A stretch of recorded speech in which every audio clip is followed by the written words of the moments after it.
So I want to start by talking about some medical aspects of COVID-19, just to refresh your knowledge about it. So in general, the most important thing is the viral load. In other words, how much of this virus is getting distributed to you. And it comes in these droplets.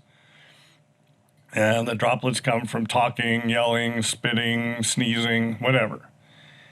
So the big danger is repeated spewing of these droplets and in an enclosed space where there's no fresh air, and fresh air is not circulating. Circulating bad air is not good either, all right? So in general, it isn't caught from surfaces, which you wouldn't believe to look at the Orange County Department of Education recommendations, but we'll get to that later. So it's very dangerous to over 65 people, of which I am one, and undoubtedly some people in this audience are. It's also dangerous to those with comorbidities, diabetes, high blood pressure, possibly asthma, and other things. I, by the way, have many comorbidities. So, WHO says that asymptomatic people who have it are not spreaders. They have kind of retreated from this a little bit after asserting it strongly, but I think it's probably the case that we have overestimated how much asymptomatic people can spread it. Now, just to get into three categories that have to do with the schools. Young people, that is those under 16, older students. So we're dealing with K-12 here, so the ones over 16, and then we'll talk about the teachers. Now, multiple studies have shown that the overwhelming majority of children under 16 are not contracting the virus. And if they do get it, they have quite mild cases.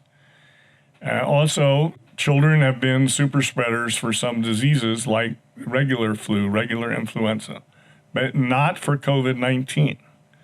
And scores of countries in Europe, Australia, New Zealand have reopened their schools. This has not resulted in a spike of cases among students, fellow students, parents, staff, and so forth. Now, there is a new, very rare respiratory disease, and it's called multisystem inflammatory syndrome in children. And very few children get this. And it seems to be associated with coronavirus. That is to say, when they detect it, they find that coronavirus is often present, but not always present. So the key is detecting these rare cases, not to let them divert us from reopening the schools.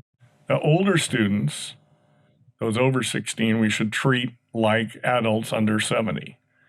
So they shouldn't go to school if they're sick. They should wash their hands. They should try not to spit when they talk. They should, not touch their faces, okay? Distancing is a plus, but the social distancing thing is not really the thing, because they're going to get mild cases if they don't have the comorbidity. So if they have juvenile diabetes, maybe they need to be doing distance learning and some sort of special treatment. But it's not a problem in terms of death or, serious impairment. Teachers are quite low in the ranks of professionals whose members are at risk for getting COVID-19, and especially serious cases. For one thing, females, and since I'm speaking to Republican women here, you should be glad that this is a great a boon to women that they don't get this as badly as men in terms of dying and having severe cases. Obviously, any teacher over 65, I'm pretty sure that most teachers are retired over 65, but anyway, if for some reason there's some kind of specialized teacher, they shouldn't be teaching in a classroom. They need to be doing it online if they're going to be doing it. So I think you can possibly tell from what I'm saying about the disease is the lockdown itself was really an error, a grievous error because of all the detrimental educational effects. Especially, we're talking about any lockdown for the over 16s. I mean, under 16. The under 16s, they should have all been in school. Sweden had them all in school. They had no problem with this. The neighboring countries of Denmark and Norway acknowledged that Sweden had it absolutely right on the under 16s. So anyway, they did it. Those children are going to have a gap. The older children should have followed what we do for adults who are 40 or something like that. So the regular schools were not prepared to go over to distance learning. The teachers were not trained. Often there were equipment that was not in place. And this is probably worse for other counties other than Orange County, but where you had parents that came from uneducated backgrounds, they didn't have the time to supervise because they were in work, they may have been essential workers, or they didn't have the equipment, or they didn't necessarily have the support skills to essentially do a form of homeschooling. So we have studies that show, particularly one from the Credo Center at Stanford, that most students do not do well in an all virtual setting. Now, there are plenty of programs that we know about that have hybrid learning, part in classroom, part at home, is doing pretty well. But unless you're highly motivated, highly supported at home, it's a real problem with all virtual learning. We know from looking at Orange County, but there's an even more detailed study from Broward County in Florida. So 48% did not complete their schoolwork in a week. 45% of these other kids had trouble focusing. 40% spent less than 3 hours on schoolwork. 81% joined video classes only a few days a week. 52% did not feel motivated enough to do schoolwork. So that was in an affluent part of Florida. That's actually a mixed district, but it includes places like Fort Lauderdale and others. So we're going to have a slide. I mean, similar to summer slide, but worse. And we know also, and we know that summer slide hits kids from less educated families the most.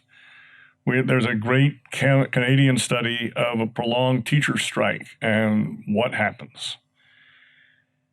So anyway, we think that the kids are going to begin the school year, the 2020-2021 school year, with about 70% what they should have learned in reading and less than half of what they should have learned in math. And as I've kind of indicated, for the less educated households, it's going to be more severe. And of course, they're the ones that have the greatest challenge. There are problems for the teachers in doing all this, in addition to not necessarily really being experienced and have good professional training in this. Evaluating student work is more difficult.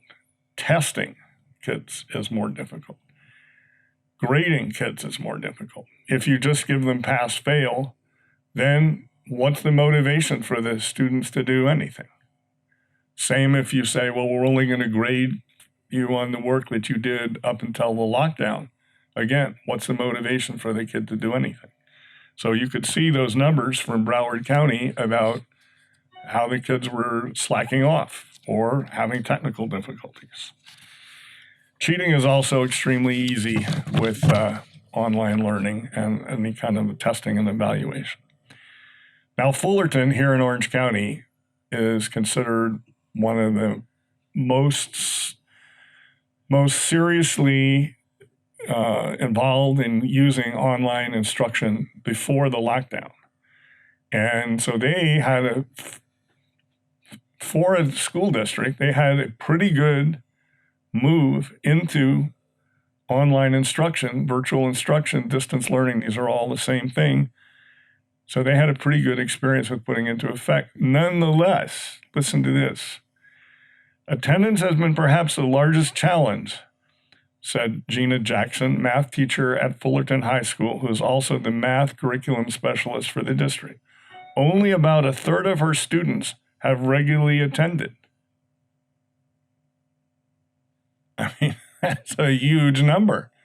66% are not going on any kind of regular basis. Now, Capistrano is one of the large school districts here in Orange County. We have a lot of information on Capistrano. This is where Anna Bryson, my wife, was on the school board for 8 years.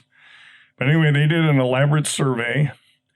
50% of elementary school families and 60% of middle school families and 63% of high school families did not agree that their school did an effective job of implementing distance learning. Those are some pretty high numbers. 50% of elementary, 60% of middle school, and 63% of high school did not agree that their school did an effective job. And from the official news release of the Capo district on this survey, the way they put it, I think somewhat euphemistically, distance learning was inconsistent across the district and uneven across school sites. So, over half of their kids were not really getting any kind of good experience, according to the survey. That's a survey. I mean, the real problem is what we need to have is a comparison of output. And output is student learning, not content being thrown at them, because we don't really even have a measure of that. It's what did they learn? And since they've suspended the state testing, we don't know. But I think we can assume that what I said about this worse than the summer slide is the case. Okay, so now what are they planning to do? So Capistrano is the only district in the state that has put out only district in the county, and that is our county, that has put out its plan. And it's actually in today's Orange County Register. So if you look in the local section, you can see that they talk about what's going to happen to particularly the middle school and high school students. So Capistrano has about 47,000 students in pre-K through grade 12 in high school. The elementary school students are going to be going to school 5 days a week. I agree with this. I think, by the way, they should have had that the whole time. Beginning when they did the lockdown, they should have not locked down those students, elementary students, and also the beginning of middle school. But anyway, they did. So I agree with that. So then there are going to be two options for the middle school students. The middle school students in total are 26,700 approximately. So they can either have full-time virtual instruction, which is supposedly what they were getting during the lockdown. 90% of parents prefer not to have this, okay? So you can see that the parents did not think this was a great experience. So the 90% of parents want the kids to be going full-time back on campus, which they're not going to get either. And I don't think that this is a good choice for the parents unless the kid has comorbidities, unless this kid has diabetes, has bad blood pressure problems, and so forth, the things that we all hear listed. I think they shouldn't do this, and even if they do try and do it, they should still try and get some tutoring time or something where, maybe at a distance somehow in the same room for their kid. So these are the kids with the comorbidities. So for the rest of the middle school and high school students, they're going to have 2.5 days on campus and the rest online. And presumably they're going to rotate the kids. Now, this is actually really not one of the California Department of Education's proposed models, although it looks kind of like one of them. So the California Department of Education at the beginning of June put out its model. It has 4 models, some of which are kind of wacky. Now, so none of those are exactly being followed by Orange County, by Capo, sorry. So we have a fascinating situation here. We have this. We have the CDE at the federal level making recommendations. Then we have the state making recommendations. Then we have the county office of education making recommendations. And then we have what actually happened, or what is actually supposed to happen, which is the district plan, which may or may not be very well implemented in fact. Okay, so you can see the confusion. But in a sense, there's kind of a menu, and people could sensibly pick within these. Again, I'm afraid, I discussed what are the really solid medical evidence, which is the viral load and don't be in this enclosed space. And that is really the killer stuff, combined with age and the comorbidities, which don't really apply for students that age apart. Okay, so they're going to have class size reduction. They're going to go to 16 pupils. I don't think this is necessary. Again, the younger kids are not going to get it, and the older kids, if they get it, it's only going to be a mild case. Obviously, if they get it, they shouldn't be snuggling up to grandma and slobbering all over grandma with kisses, okay? So remember this, if any of you have grandchildren, stay away, for a while. I mean, that can be the 12 feet away, but don't be hugging them. So they're going to have social distancing in the classroom. This is in the Orange County plan. This is in the Capo plant. They're going to have 6 feet apart. They say they have to do this 2.5 days only on campus because they don't have enough credentialed teachers. Putting back on my education policy specialist, credentialed teachers are not all they're cracked up to be.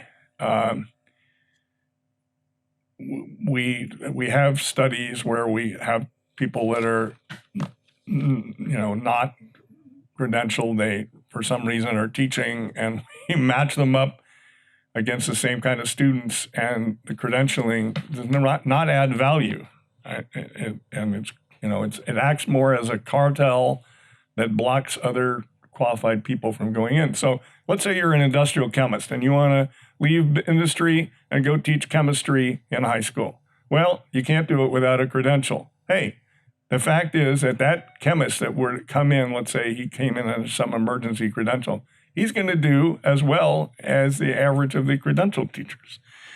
All right, so they don't have enough. And also, this class size reduction, it's a dream of parents and grandparents. Oh, if Susie or Johnny could only be in the smaller classroom, all would be. No. Much more important is the quality of the teacher as compared to the class size. Class size, it even makes for a bad effect because in order to have smaller class sizes, you have to have less able teachers in order to expand the teaching force. So that is a dream. It's a common dream.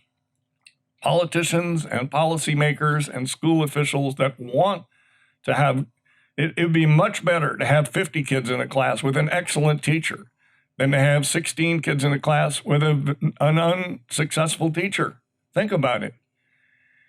Nonetheless, I promise you, it's a death knell for any politician that takes this common sense and scientific position. So anyway, so don't expect gains from these 16. Don't expect academic gains.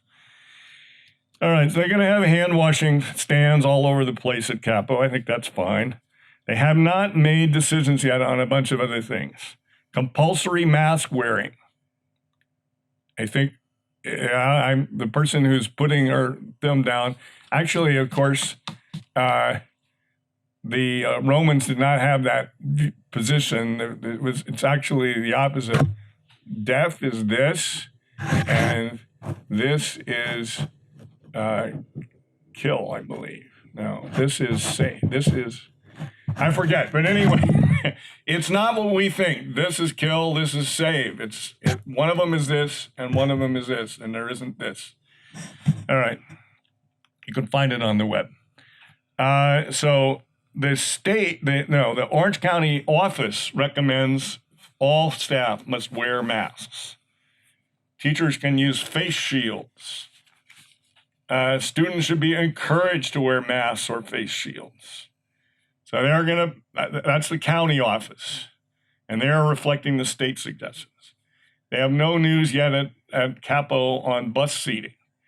The state has recommendations on that. Zigzags on only, on one side. It's a weird zigzag idea that they had. No news yet from Capo on social distancing at recess and PE. Again, I think this is unnecessary. No news on social distancing at lunch and cafeterias. The county office has elaborate stuff. All the food programs should be individually bagged or plated. Only serve food out of doors. Students who bring food from home need to bring it in disposable bags. In other words, you can't have reusable. It's like going to the grocery store and reusable. No news from Capo on daily health checklists at entrance. In other words, like when you go to the doctor now, they ask you, have you been coughing? Have you been had fever? Have you so forth? Have you been near somebody that's had those things? They haven't made a decision at Capo as to whether to do that. By the way, the head of the nursing organization for the state of California, who's an Orange County person, makes the scenario. Imagine a school with 2,000 kids lined up at the beginning of the day, going through this health check screening and temperature taking. So, and we have, as far as nurses go, to do some of this, I'm sure the unions, can a teacher take a temperature that's not in the contract. Anyway, the school nurses range in the county of Orange from 1 to 100 students, and in some places 1 to 10,000 students within the district.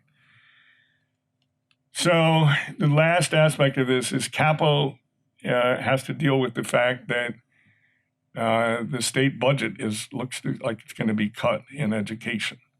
So, it's been pretty fat lately, and they're going to have to lay off 88 employees out of 4,500.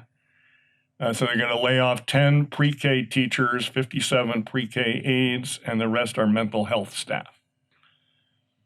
So, my view is that the under 16s can go back right away. They can be in summer school. They can be trying to catch up. The older students can also go back, but they need to observe some cautions, just like adults under 70 or adults under 65 should. They should be washing their hands. They should not be touching their faces. They should not be hugging grandma. So my conclusion is that this whole thing has been a grievous error. There's a lot of things we didn't know at the beginning of this, so some of it, we can be fair-minded about, but we did learn pretty early that young children were not likely to have a problem. And we also learned pretty early that people in things like nursing homes, cruise ships, prisons, and, ranch dormitories, whatever, were in danger, and we should have been focusing on that. So they need to be attending makeup. The kids need to get makeup during the summer, and if they don't get makeup in the summer, they need to be held back. I know this is harsh to say. I know people don't like summer school, but children have only one life in which to learn this stuff, and if they don't master the skills and knowledge so that they can fulfill their potential, then they won't have the life experience that they could have. So if we review the tiny public health risks and compare it to the devastating educational deprivation, it's imperative that the public authorities allow the children to go back to school now and as fast as possible if there are complications. So let me let Candace resume power here and handle how she wants to do the questions. Hi, can you hear me, everyone? Nod your heads. Okay, great. It's time for a Q&A. Bill has lots of information that in his wheelhouse, and it's your opportunity to ask questions. You can either type them in or I'm not able to see all of you, but I believe you'll have an opportunity. Just put your name in the chat file if you would like to speak, and I will unmute you if you can't unmute yourself. So, Stacy Stantley. Hi there. Thank you so much for all of your wisdom. I have a question. My family is from another state, and back there, the kids have started their summer school kind of catch up. My niece is in 5th grade, and one of her classmates walks to school and was very embarrassed, was singled out. Her temperature was too high. They gave her an ice water. They made her sit in the shade for a few minutes, but it's outside in the 90-degree heat. I have a concern about the ethics of that, I suppose, singling out a child, making them feel targeted.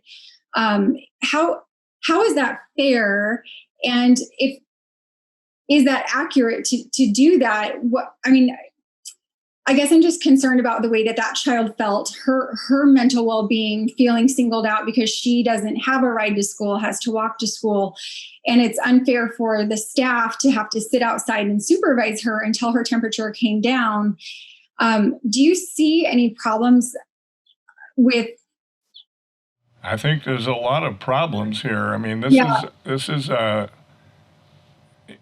so I can have what I consider to be a scientific view. Parents are extremely concerned about their children, and they can sometimes have fears that are unwarranted, but they have them.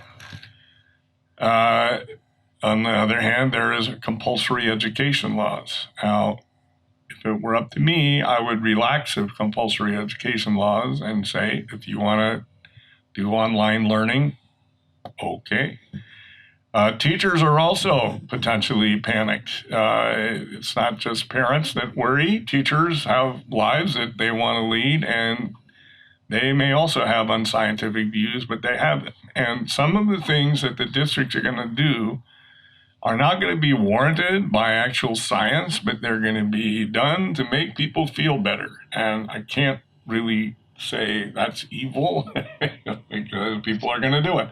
I mean, one of the things that the Orange County Office of Education is recommending is sanitizing slides, sanitizing art supplies, toys. Do it repeatedly during the day. Make the kids bring some toys and take them home with them and only play with their own toys. I mean, on and on. Most of this is unwarranted, but it might make the parents feel better.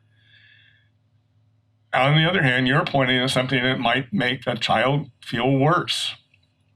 I think the school district is, if they can do it, warranted in testing the temperature of the child and asking the child to wait somewhere where the child can't be passing on the germs to somebody. It's obviously new, summer school, and this whole problem. They maybe need to find a cool place where the kid can go, isolation ward of some sort. But they need to, this kid had this experience, and the administrators, it's up to the administrators to be humane and not to torture the child or the staff. So they have to work on it. But I think, we have to allow them a little slack right at the beginning. Okay, let's do a new question. Okay, who else has a question? Raise your hand.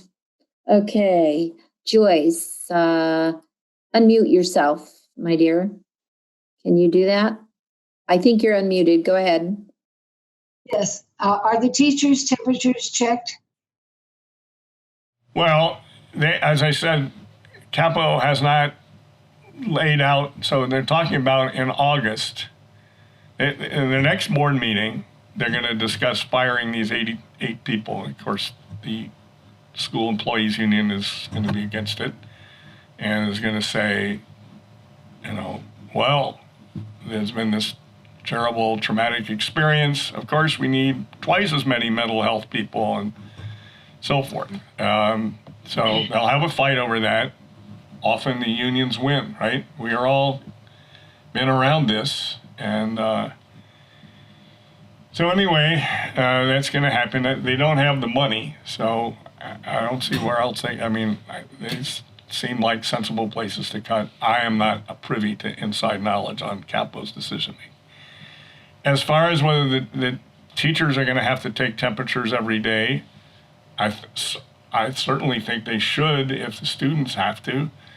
Whether they need to, I don't really think so. I think that these are excessive things. If the teacher is coughing, if the teacher is feverish in a way that is known, go home, just as if you had the flu, okay? So for people over 65, for people with the comorbidities, it's not just the flu. It's something very, very serious, potentially, okay? For the younger people, and I include the younger adults, come on, it's not that serious.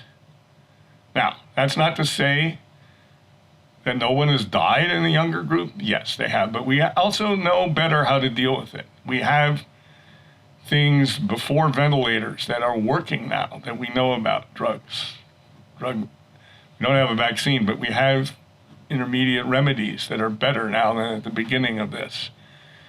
And the worst thing is if you're a teacher and you are diseased, you should get away. Don't be around in a closed room, the teacher's lounge, something like that. By the way, Orange County, we have some of the most wonderful weather in the world. We can keep our windows open in these school rooms. We're not living in Minnesota, where in the wintertime you're not going to have the windows open. So assuming that they haven't done some modern school design where they don't have open windows, or they've sealed them up for fear that kids will try and sneak out of school through the windows or something, we can open our windows. That will be a huge help. So I don't think, from my point of view, that the teachers have to be subjected to it, but if the students are, I think certainly the teachers should be. We have Martha McNichols here, who is on the school board. I know she is. Capistrano Valley School District, California Unified. Martha. She represents where I live. Yes. Go ahead and talk, Martha. I think you're unmuted. Okay, thank you. And thank you, Bill, for being here with us. And hello to Anna if she's around. I am basically the trustee that took over from when she retired. So I'm on my second term here too. A couple of things I wanted to point out, because the article in the paper was basically correct, and there's a lot of things we're still having to work out. As I think I tried to indicate.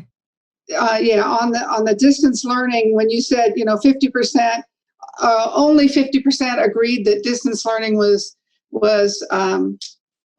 okay. It's funny how the union turns it the other way around, saying, because the survey said, do you agree, somewhat agree, neutral, somewhat disagree, and disagree. They turn it around that anything that wasn't disagree must have been successful. So they think everything was fine and dandy.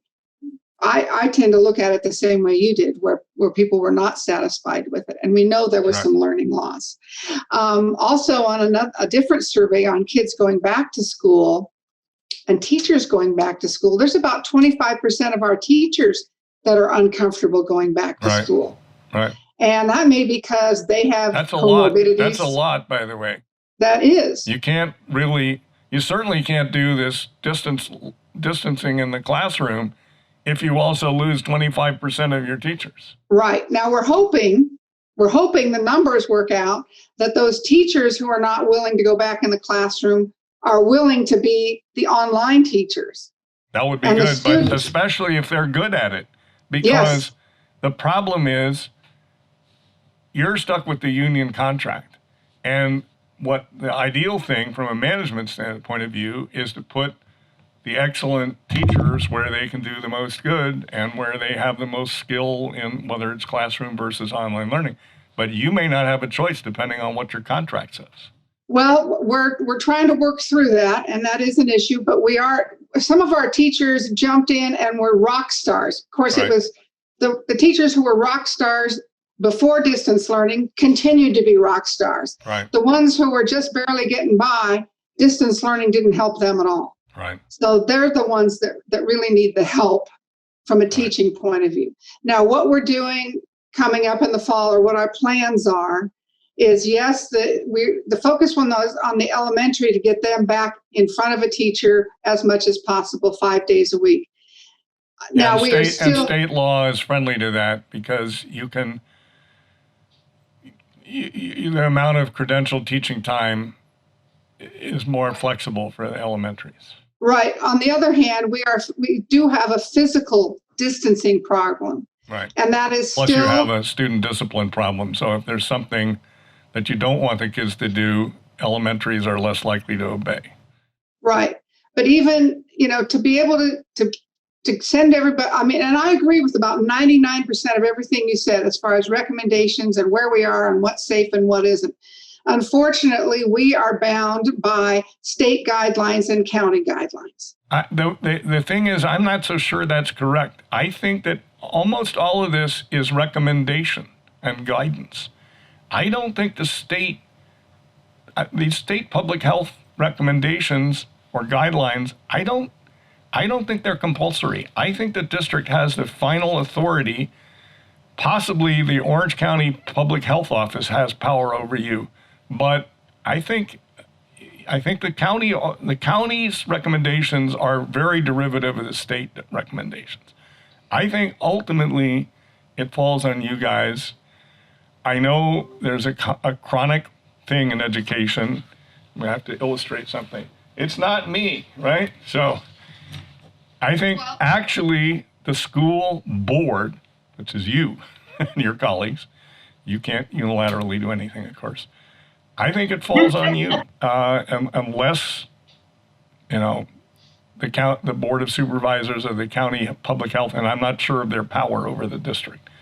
Well, right now, our opening plans have to be approved by the county healthcare agency, not by the state. We don't have to have state approval. We have to have county approval. Okay.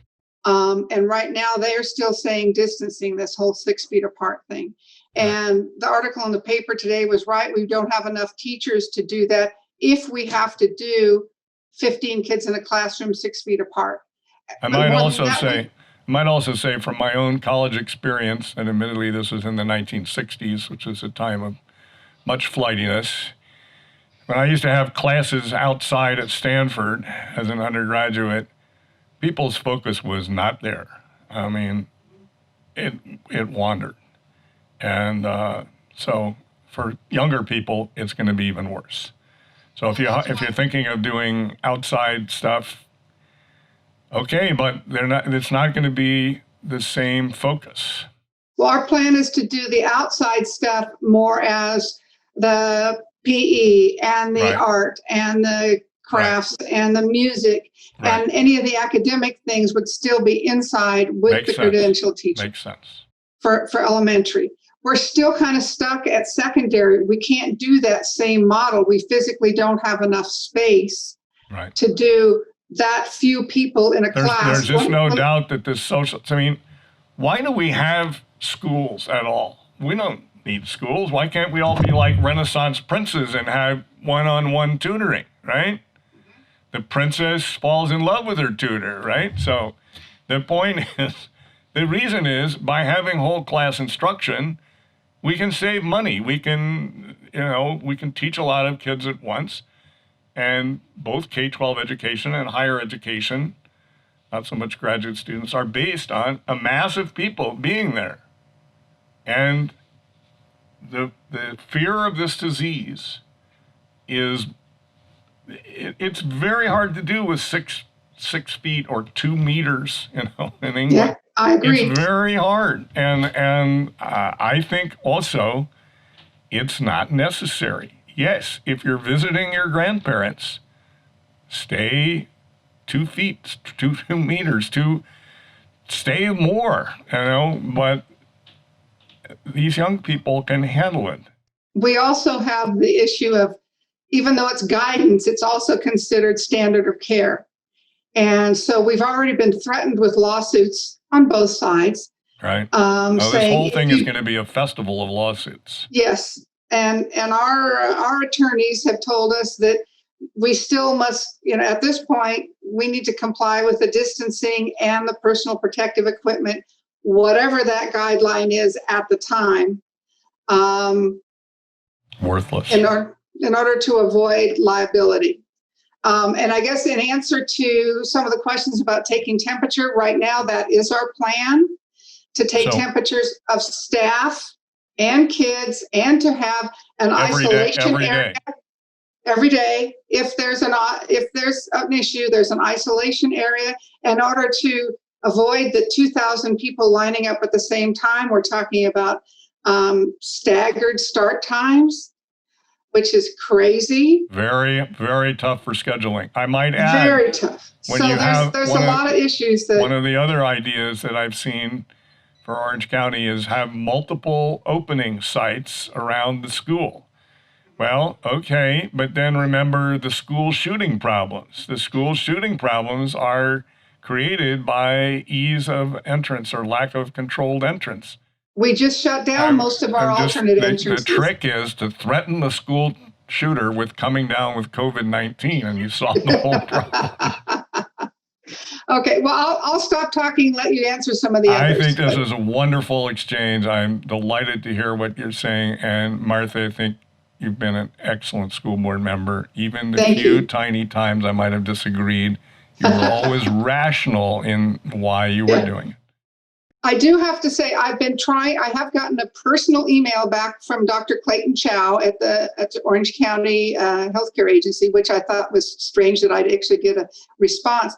I've been asking for the data on the number of children under 17 in our school district that have come down with COVID-19. Now, they published the numbers. That's a great for all of Orange County. That's a great question.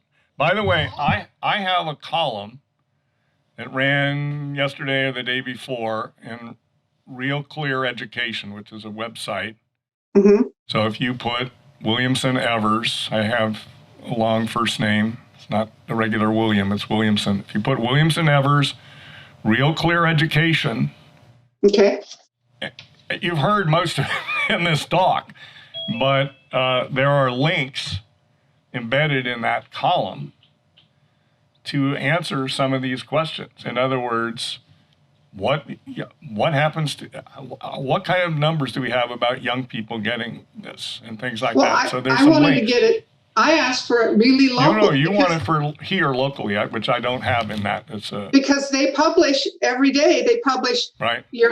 By city, right. How many, and they publish by age how many. I want the combination of the two. I want the under 17 in our cities. And right as of today, there are over 585 cases of under 17 in Orange County. Okay.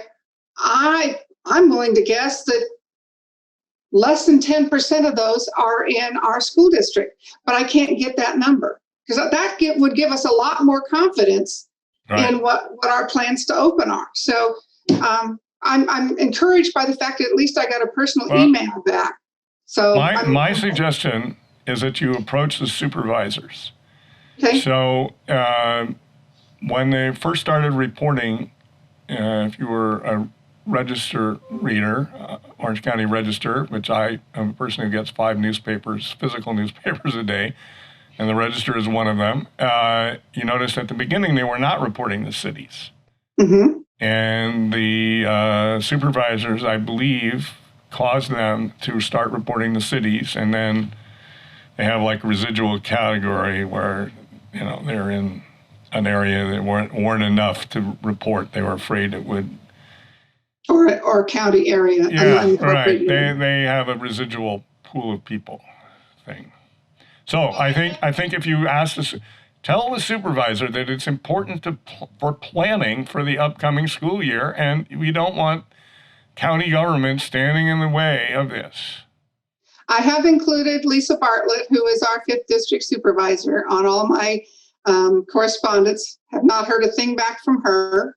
I've heard back from her. I know Michelle Steele person. was concerned about the listing of the cities, and so I think even though she's running for public office for the member of Congress, she probably would pay attention to this. So okay. I would hit them all. On my next email. I wouldn't be partisan or any. I mean, it's a nonpartisan office, but I wouldn't hold back whether they're in your area or not, because you need somebody to bring it up in the meeting or put it on the agenda for the meeting, and you don't care who it is. You don't even care if they're for you. You just want it discussed. It's just information. I'm not saying it's bad or good. I'm just saying it's just data that I know they have. We have to let the next person on. Okay, sorry. Yep. All right, I will mute. Thank you. Tiffany Iceland's had her hand up for a while, and then there's a couple of the questions in the chat that I'll get to after Tiffany. I think, by the way, this exchange with Martha Nicholas was very valuable in showing everybody the practical problems that are here. So I think this was very useful, even though it went on quite a while. Tiffany. All right, Tiffany. No, I really appreciate you guys, both Dr. Bill Evers and Martha, talking about these issues, because I'm a parent with a child in the Capo School District. I've been on the calls, the Capo board meeting calls. I've been at the Board of Supervisors. I'm very involved in my incoming kindergartners' new school situation. I'm really concerned about the disciplinary action that's going to take place with trying to wrangle all these kids, especially in elementary school, to follow these social distancing guidelines, even if we're just asking kids to stay 6 feet apart, even if they're not wearing masks, even if, we have small class sizes. I have a daughter, she's got special needs. She's got an IEP, but she's in preschool right now, and they are putting forth social distancing measures at a minimum at her private preschool. And my daughter's already gotten in trouble because they'll set up a station with kids at a big table to keep them socially distanced. Right. And they have stations in the classroom. Well, you're talking about 4 and 5-year-olds. If they see a friend with a toy that they want, or right. They're doing an activity at another table, it's their natural instinct to go run over there or to get close to their friends. My daughter's the type that wants to go hug all of her friends. She holds hands. They play. They're kids. And to actually ask them, even if it's not a harsh disciplinary approach, but let's not touch our friends. Let's keep our distance. Like, I'm really concerned about teaching our kids from such a young age to stay away from people, to not collaborate, to not learn, to not have sensory activities where they're playing with sand together and building, things on the playground. So what are we going to do, and how are we going to expect our teachers to discipline these kids throughout the day? I think it's going to be a nightmare. It's certainly going to be very difficult. And I would add a few other interesting features to this. Old style schooling, which I favor an empirical, factual basis. If it works and the research shows it works, do that. But there are two big ideologies, sort of traditionalist education and progressive education. So one of the features of progressive education, and I'm very skeptical of this, but one of the features is cooperative learning, group learning, collaborative learning, okay? So doing things in a group. Okay, this is very hard with social distancing. It's very hard. And it's also very hard online. I mean, I'm not saying it's impossible. People run companies that sometimes do a lot of collaboration online, but those are older people with a very focused aim. Another aspect of this is restorative justice. I'm sure there are districts in Orange County that have so-called restorative justice. So what this means is you sit around in a group, a peace circle, and you try to restore everybody to the status quo ante. You try to bring the perpetrator back into the circle of the community, and on and on and on. Okay, I'm also very skeptical of this, and Max Eden has done a review essay on how this doesn't work, but nonetheless, it's extremely popular. How do you sit in a peace circle with the social distancing? Anyway, what is bullying going to look like? There's going to be more cyberbullying, but there's going to be less beating of people up if you have to keep 6 feet apart. By the way, we have a new form of social bullying that's going to go on, cyberbullying, and that has to do with the social justice stuff that's going on. So it used to be you have pimples, and now it's going to be you're a racist. And I don't know if the school is equipped, given the ideological proclivities of the teachers and staff, to cope with cyberbullying that has a social justice theme to it, but is really teenage bullying in a new guise. This can be horrible and devastating to the person who is the target of this, and maybe is the innocent target of this. So this is a new feature of our world that we're living in right now, that there's going to be social justice bullying, and particularly with teenagers. I don't see it as a kindergarten problem particularly. Well, yeah. Well, Tiffany, we all feel your pain. I think it's going to be kind of a learn as you go and stay on top of it. I know it may be that. So the miracle would be we get a vaccine, okay? But forgetting that, I notice that in Britain, there is pressure to go from 2 meters to 1 meter. By the way, some countries in Europe have 1 meter or 1.5 meters. Think of a meter as 3 feet. So it may be that this breaks down for either practical reasons or the scientists find it's not that important. By the way, if you say to people, well, how rigorous is the mask evidence, or how rigorous social distancing evidence? There's not a lot of proof that this is really important compared to the viral load of people, loading droplets onto you over time in an enclosed space. That is the most terrible danger. I know we're stuck with what the law is or what social customs are around us. So I'm just saying. We really only have time for about one more question. What about, and maybe Martha, you might have to unmute on this one. If children are not at their grade level when they come back to school in the testing, what does that do to probably funding or anything and consequences for the school district as far as the state goes and that sort of thing? We don't know what level they're at because there's no testing anymore.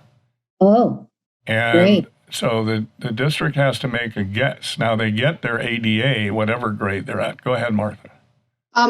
There's no state mandated testing, but we do have assessments that we do as the kids come back, because we all realize you're going to do placement testing essentially. Yeah, to see how much we've lost. Absolutely terrific. I applaud you for that. I think that is completely sensible. As far as what's the consequence for the district, there's no financial consequence for kids not being at grade level. There is what they call the state education dashboard, where schools get rated on all sorts of things, on their academic achievement, on their school connectedness, on their absenteeism, on their suspension rates.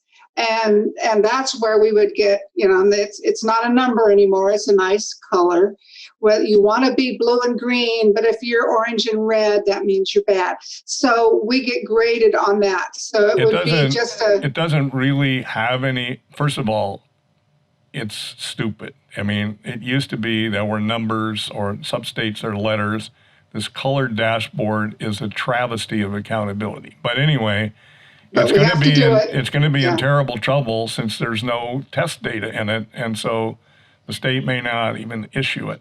My The hope only is effect that is it's really that for this, real estate markets and things like that. People That's true. moving to the LA area and they're trying to decide, am I going to move into Pasadena or Ventura County or the Valley, or am I going to go to Orange County? And then they're looking at some data that might help them, and or within Orange County, the districts are, Right.